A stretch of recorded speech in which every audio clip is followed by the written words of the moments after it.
Bali, nag-fully boot na po siya. Second video po tayo. Ayan, okay na po. Then, sunod natin gagawin ay step 4 po. Click natin yung BB script na first. Ito po yung una. Yan, yung first. Ito. I-run po natin siya.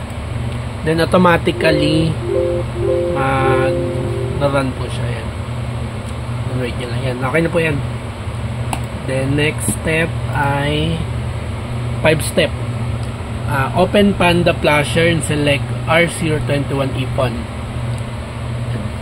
Open natin yung Panda. Then, select Flash. Status tayo. Select natin siya, guys. Ayan.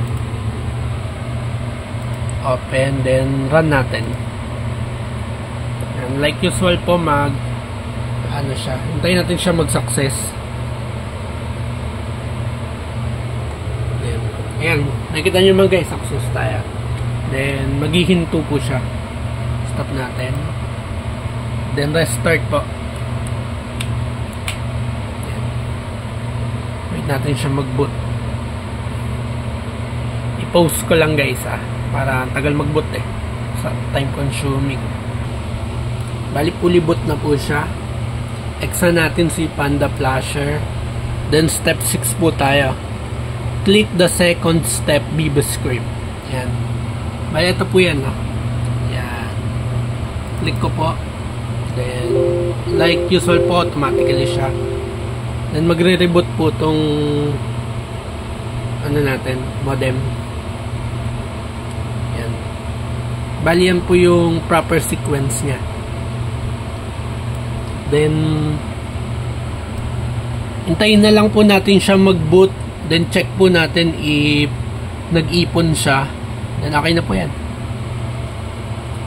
Wait na lang po natin. Booting. Hindi ko na ipapost, guys, Bali, dulong video na to, Wait na lang po natin.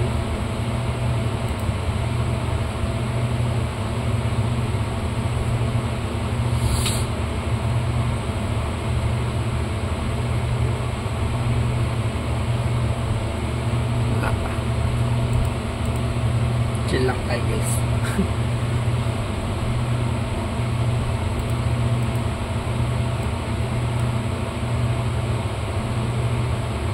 Ayan. Fully boot na. Wait lang, guys, loading niya. Mag-login tayo ng ayan.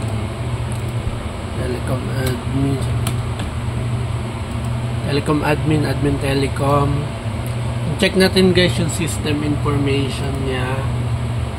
Then, yan. Ipon na po siya. Yun lang, guys. Thank you.